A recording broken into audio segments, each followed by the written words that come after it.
నమస్తే welcome to TR TV Telangana. నేను మీ ఓన్లీ ట్రూత్ విత్ తిరుపతి.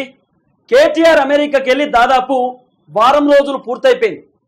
మరి కేటీఆర్ అమెరికాలో ఏం చేస్తున్నాడు అనేటటువంటి ఒక చర్చ పెద్ద ఎత్తున నడుస్తున్నది. సోషల్ మీడియాలో ప్రధానంగా వినబడుతున్నటువంటి అంశం ఏంటంటే కేటీఆర్ అమెరికాకు వెళ్ళింది ఒక ప్రీ ప్లాన్ తోటి. కేటీఆర్ అమెరికాకు పోయి అక్కడ ఉన్నటువంటి ఎవరైతే ప్రభాకర్ రావు ఉన్నాడో ఫోన్ ట్యాపింగ్ లో ప్రభాకర్ రావు కీలక పాత్ర పోషించిండు. అలాగే ప్రభాకర్ రావు ఇంటెలిజెన్స్ చీఫ్ గా పనిచేసిండు, ఐజీగా పనిచేసిండు. కేసీఆర్ ప్రగతి భవన్ లోనే ప్రభాకర్ రావు ఉంటుండే. కేసీఆర్ కి సంబంధించినటువంటి లావాదేవీలకు సంబంధించిన అంశం కానివ్వండి, అకౌంట్స్ కి సంబంధించినటువంటి సెక్షన్స్ కానివ్వండి, ఇవన్నీ కూడా ప్రభాకర్ రావుకు కొంత తెలుసు. ప్రభాకర్ రావు దగ్గర వీళ్ళు కొన్ని అకౌంట్స్ కి సంబంధించినటువంటి అంశం దాచిపెట్టినారు. అవి క్లారిటీకి సంబంధించినటువంటి విషయంలో మరోవైపు ఫోన్ ట్యాపింగ్ వ్యవహారంలో మా పేర్లు బయటికి రానియొద్దు, మా పేర్లు బయటికి రాకుండా ప్రభాకర్ రావును ఇన్ఫ్లుయెన్స్ చేయడానికి, ప్రభాకర్ రావుతో మాట్లాడడానికి కేటీఆర్ అమెరికాకు వెళ్ళిందనేటటువంటి ఒక చర్చ పెద్ద ఎత్తున కొనసాగుతున్నది. అలాగే కేటీఆర్ 10 సంవత్సరాల అధికారంలో ఉన్నటువంటి నేపథ్యంలో కవిత ఏమో ఆమె దుబాయ్లో కొన్ని కంపెనీలు పెట్టింది, ఆమె ఆస్తులు దుబాయ్లో కూడా ఉన్నాయి. కేటీఆర్కి ఏమో అమెరికాలో కూడా కొన్ని ఆస్తులు ఉన్నాయి, కొన్ని ఒకటో రెండో కంపెనీ కూడా అక్కడ స్టార్ట్ చేసిండు. ఆ కంపెనీకి సంబంధించినటువంటి నేపథ్యంలో లేకపోతే ఇంకా ట్రాన్సాక్షన్స్ ఇంకోటి ఇవన్నీ వ్యవహారంలో కేటీఆర్ సంవత్సరానికి ఒకసారి ఆయన అమెరికాకి వెళ్తా ఉన్నాడు. అమెరికాకు వెళ్ళిన ప్రతిసారి కేటీఆర్ వారం 2 వారాల పాటు అమెరికాలో ఉంటున్నాడు కూడా అనేటటువంటి ఒక చర్చ కూడా వినబడుతున్నది. సో ఇక్కడ తెలంగాణ రాష్ట్రంలో ఓవైపు రాజకీయాలు వేడెక్కుతున్నటువంటి పరిస్థితి, అనర్హత వేటు కూడా తెరపైకి వస్తున్నది. తర్వాత బీఆర్ఎస్ పార్టీకి సంబంధించినటువంటి ఎమ్మెల్యేలు ఒక్కొక్కరు చేయి జారిపోతున్నటువంటి ఆ సిచ్యువేషన్స్ కూడా మనం చూస్తున్నాం. రేపో మాపో బీఆర్ఎస్ కు సంబంధించిన ఒక ఎమ్మెల్సీ కూడా దాదాపు 3-4 ఎమ్మెల్యేలతో మీ దాంట్లోకి రావడానికి రెడీగా ఉన్న ఫోన్ ట్యాపింగ్ నుండి నన్ను తప్పించండి, ఫోన్ ట్యాపింగ్ నుండి నన్ను బయట పెట్టేటటువంటి మార్గం వెతకండి, ఫోన్ ట్యాపింగ్ లో నా పేరు లేకపోతే నన్ను అరెస్ట్ చేయకపోతే నేను ఖచ్చితంగా కాంగ్రెస్ లోకి వస్తాను, నాతో పాటు 3-4 ఎమ్మెల్యేలను కూడా కాంగ్రెస్ లో జాయిన్ చేపిస్తా అని చెప్పి ఒక అంశాన్ని కాంగ్రెస్ పార్టీ నేతలకు చెప్పిండనేటువంటి ఒక చర్చ కూడా పేపర్లలో వచ్చినాయి. ఇవన్నీ అంశాలు తెరపైకి వచ్చింది. మరి ఇవన్నీ తెలిసినటువంటి కేటీఆర్ ఎందుకు ఇంకా రాష్ట్ర రాజకీయాలలో ఎందుకు యాక్టివ్ ఉండలేకపోతున్నాడు? ఓవైపు కేసీఆర్ ఫామ్ హౌస్ లో, కేటీఆర్ అమెరికాలో, వీళ్ళు ఎందుకు సైలెన్స్ ఉన్నారు? వీళ్ళ సైలెన్స్ కి కారణం ఏంది? వీళ్ళు ఎందుకు మాట్లాడట్లేదు? ఎందుకు అసలు వీళ్ళు ప్రతిపక్ష పార్టీ నేతలా లేకపోతే ఏందనుకుంటున్నారు? ఇంకా మేము అధికారంలో ఉన్నాం, మేము ఏం చేసినా నడుస్తున్నటువంటి ఒక భావనలో ఉన్నారా? రేపో మాపో ఇంకా 3 నెలల వ్యవధిలో మళ్ళీ గ్రామ పంచాయతీకి సంబంధించినటువంటి ఎన్నికలు కూడా వస్తున్నాయి. ఆ షెడ్యూల్ కూడా ప్రిపేర్ అవుతుందట. ఓవైపు కాంగ్రెస్ పార్టీ ఏమో మంత్రులకు సంబంధించిన అంశాన్ని, కాంగ్రెస్ పార్టీ రైతు రుణమాఫీ, రైతు బంధుకు సంబంధించిన అంశాన్ని తెరపైకి తీసుకొస్తున్నారు. అలాగే కాంగ్రెస్ పార్టీ ఏమో బీఆర్ఎస్ పార్టీకి సంబంధించిన ఎమ్మెల్యేలను కాంగ్రెస్ లోకి తీసుకొని బీఆర్ఎస్ ఎల్పీని విలీనం చేసుకుందామనే ఆలోచనలో కూడా ఉన్నారు. ఇవన్నీ అంశాలు తెరపైకి వస్తున్నాయి.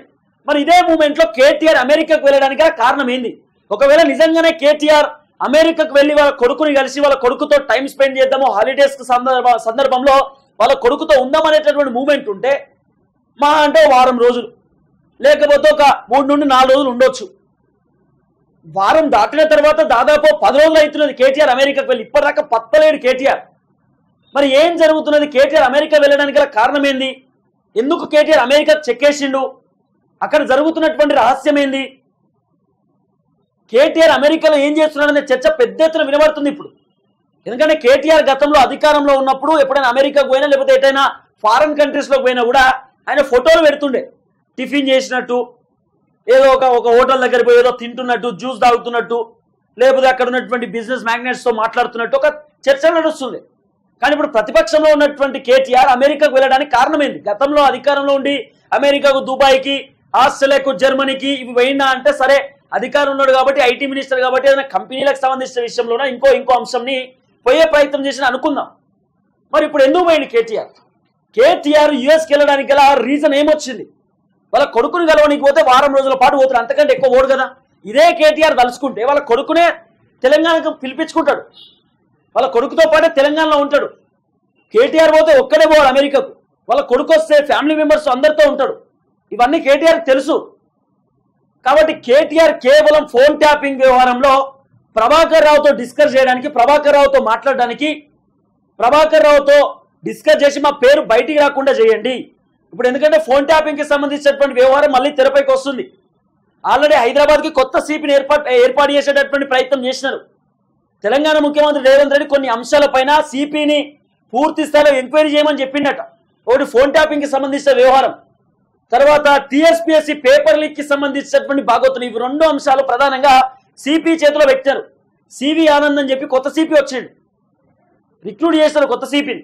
ఇప్పుడు ఆయన మొత్తం ఫోన్ ట్యాపింగ్ వ్యవహారంలోనే ప్రధాన దృష్టి పెట్టిండు. ఆ ఫోన్ ట్యాపింగ్ లో దాదాపు 7 నుండి 8 మంది ఉన్నారు. దాంట్లో ఒక న్యూస్ ఛానల్ కి సంబంధించినటువంటి ఎండి ఉన్నారు, బీఆర్ఎస్ పార్టీకి సంబంధించిన నేతలు ఉన్నారు, అనేక మంది పోలీస్ ఆఫీసర్లు కూడా ఉన్నారు. చాలా మంది పోలీస్ ఆఫీసర్ల పేర్లు కూడా బయటకు వచ్చినాయి. ప్రభాకర్ రావు అని చెప్పి, ప్రణీత్ రావు అని చెప్పి, భుజంగరావు అని, రాధాకిషన్ రావు అని చెప్పి, ప్రణీత్ రావు అని చెప్పి, తిరుపతన్న అని చెప్పి, వీళ్ళ చాలా పేర్లు బయటకు వస్తున్నాయి. దాదాపు 7 నుండి 8 మంది పేర్లు, పోలీసుల పేర్లే బయటకు వచ్చినాయి. దాంట్లో ఆల్రెడీ ఎవరైతే రాధాకిషన్ రావు కన్ఫెషన్ స్టేట్మెంట్ లో ఆయన అనేకమైనటువంటి అంశాలు తెరపైకి తీసుకొచ్చిండు. ఇది బీఆర్ఎస్ పార్టీకి సంబంధించిన కీలకమైనటువంటి వ్యక్తి. పెద్ద తలకాయ మాత్రం చేయించిన పెద్ద తలకాయ ఎవరు ఉంటారు? కేసీఆర్ కాకుండా ఎవరు పెద్ద తలకాయ చెప్పురి? బీఆర్ఎస్ పార్టీ సుప్రీం అన్నారట. సుప్రీం ఎవరు? కేసీఆర్ కదా సుప్రీం. రేవంత్ రెడ్డి ప్రతిపక్షంలో ఉన్నప్పుడు రేవంత్ రెడ్డి ఇంటి వెనకాల 200 మీటర్ల దూరంలో ఫోన్ ట్యాపింగ్ సర్వర్లు పెట్టి అక్కడ నుండి ఫోన్ ట్యాపింగ్ దందాను కొనసాగించే ప్రయత్నం చేస్తారట. కేటీఆర్ ఏమో సినిమా యాక్టర్ల ఫోన్లు ట్యాపింగ్ చేయించిందని కూడా పెద్ద ఎత్తున చర్చలు వచ్చినాయి. కేటీఆర్ సినిమా హీరోయిన్లు, హీరోలు, డైరెక్టర్ల, ప్రొడ్యూసర్ల ఫోన్లు ట్యాపింగ్ చేయించిననే కోణాలు కూడా వినబడ్డాయి. ఆ మధ్యకాలంలో పెద్ద ఎత్తున సోషల్ మీడియాలో వచ్చిన వార్తలు అవి. ఇవన్నీ తెరపైకి వచ్చినటువంటి వార్తలే. కాబట్టి ఫోన్ ట్యాపింగ్ వ్యవహారంలో వీళ్ళు కొంత సేఫ్ జోన్లో ఉండడానికి, సైడ్ జోన్లో ఉండడానికి, ప్రభాకర్ రావుతో మాట్లాడడానికి కేటీఆర్ అమెరికాకి వెళ్ళిననే చర్చ వినబడుతున్నది. ఆల్రెడీ ప్రభాకర్ రావు ఎవరైతున్నారో ఈ ప్రభాకర్ రావు అమెరికాలో ఉన్నాడు. ఆయన కాంగ్రెస్ అధికారంలోకి వచ్చిన దగ్గర నుండి అమెరికాకి చెక్కేసిండు. ఆయనకు రెడ్ కార్నర్ నోటీస్ పంపించారు, లుక్అవుట్ నోటీస్ పంపించారు, తెలంగాణకు రమ్మని చెప్పి కూడా నోటీస్ ఇచ్చినారు. కానీ ఆ పెద్ద మనిషి రాలే. ఏమైంది, ఎందుకు వస్తలేవు అంటే, లేదు నాకు గుండెకు ఆపరేషన్ అయింది, ఈయన చికిత్స పొందుతున్నా, ఈయన దావకాన్లో ఉన్నా, రాలేకపోయినా అని చెప్పి చెప్పే ప్రయత్నం చేసిండు ఆ ప్రభాకర్ రావు. సరే ఇక చికిత్స తీసుకుంటున్నాడు కదా, కొంత ఆలస్యం అవుతుందిలే అనేటటువంటి మూమెంట్ తోటి ఈ పోలీసు కూడా సైలెన్స్ ఉన్నారు. కానీ ఇప్పుడు దూసుకుపోయేటటువంటి అవకాశం కనబడతలేదు ఫోన్ ట్యాపింగ్ వ్యవహారంలో విచారణ. ఇప్పుడు ఆ అంశం తెరపైకి వస్తుంది. నాట్ ఓన్లీ రేవంత్ రెడ్డి, కాంగ్రెస్ లో ఉన్నటువంటి నేతల ఫోన్లు ట్యాపింగ్ చేపించడము, ఎన్నికల సందర్భంలో కూడా ఎవరైతే ఎన్నికలలో బరిలో నిల్చున్నటువంటి అభ్యర్థికి సంబంధించిన కుటుంబ సభ్యుల ఫోన్లు, ఆయన దగ్గర ఉన్నటువంటి అనుచరుల ఫోన్లు ట్యాపింగ్ చేపించి అనేక విధాలుగా దందా క్రియేట్ చేసే ప్రయత్నం చేస్తున్నట్ట. చాలా మంది జర్నలిస్టుల ఫోన్లు ట్యాప్ చేపించడము, ప్రతిపక్ష పార్టీ నేతల ఫోన్లు ట్యాప్ చేపించడము, పోలీసుల ఫోన్లు, జడ్జిల ఫోన్లు, చాలా మంది బిజినెస్ మ్యాగ్నెట్ల ఫోన్లు ట్యాపింగ్ చేపించి అనేక దందాలు చేయడం. యశోద హాస్పిటల్ ఇన్వాల్వ్మెంట్ ఉందనే చర్చ వినబడుతున్నది. చాలా ఉన్నాయి, దీనిలో పెద్ద భాగవతం ఉన్నది. ఇప్పుడు ఒకవేళ తీగలాగితే డొంకగలుగుతుంది అంటారు చూసిరా, ప్రభాకర్ రావు తీగ కనుక లాగినామనుకో మొత్తం బయటపడే అవకాశం ఉంది. కాబట్టి ఇప్పుడు ప్రభాకర్ రావుతో డిస్కస్ చేయడానికి కేటీఆర్ ఆయన అమెరికా వెళ్ళిండనే చర్చ వినబడుతున్నది. అమెరికా వెళ్ళి ఆయనతోటి నువ్వు ఒకవేళ తెలంగాణకు వచ్చినా కూడా పోలీసు నుండి అరెస్ట్ చేసినా కూడా అదుపులోకి తీసుకున్నా కూడా మా పేర్లు బయటికి రానియకుండా చెయ్యి అని చెప్పి బెదిరియడానికో, భయప్రాంతులకు గురి చేయడానికో, రిక్వెస్ట్ చేయడానికో, బతలాడుకోవడానికో, దండం పెట్టనీకో, కాళ్ళు మొక్కనికో, ఎట్లనో అట్లానితో మాట్లాడడానికి ట్రై చేస్తున్న కేటీఆర్ అనే ఒక చర్చ వినబడుతున్నది. అలాగే లావాదేవీలకు సంబంధించినటువంటి సందర్భంలో కూడా కేటీఆర్ ప్రభాకర్ రావుతో డిస్కస్ చేస్తున్ననే చర్చ వినబడుతున్నది.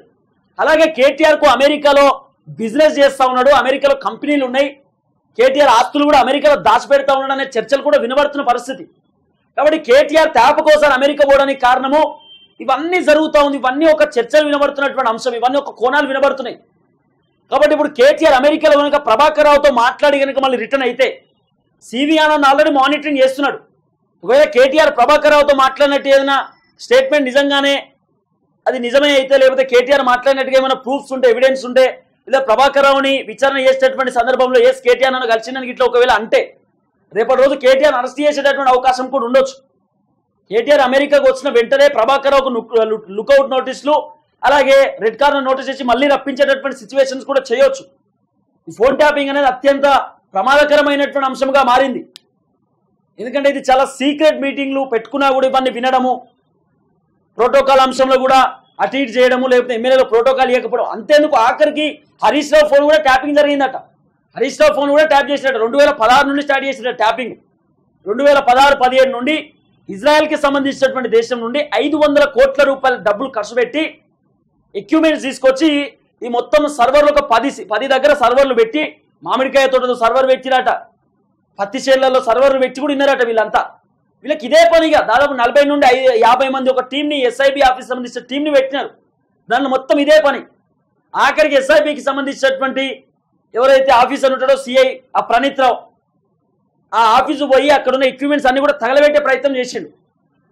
తగలబెట్టి ఏమన్నా అంటే ఏదో మిస్ఫైర్ అయింది, ఎట్లా మొత్తం అగ్ని ప్రమాదం జరిగిందని చెప్పిండట. కొన్ని ట్యాంక్ బండ్ కాడ వాళ్ళు పగలగొట్టిరట, కొన్ని సిస్టమ్స్, ల్యాప్టాప్స్, హార్డ్ డిస్క్లు పడేసిరట, శంషాబాద్కి సంబంధించిన అడవుల దగ్గర కొన్ని పడేసిరట. ఇవన్నీ పెద్ద ఎత్తున వచ్చినటువంటి చర్చ.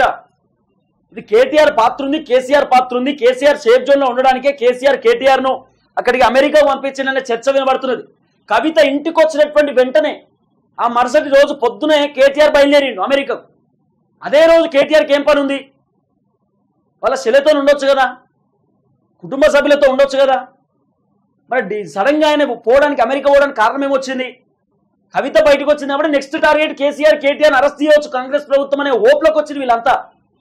కాబట్టి వెంటనే ఉడికింది. ఇప్పుడు అమెరికాకనే ఒక చర్చ మాత్రం కాన్స్టెంట్ గా వినబడుతున్నది.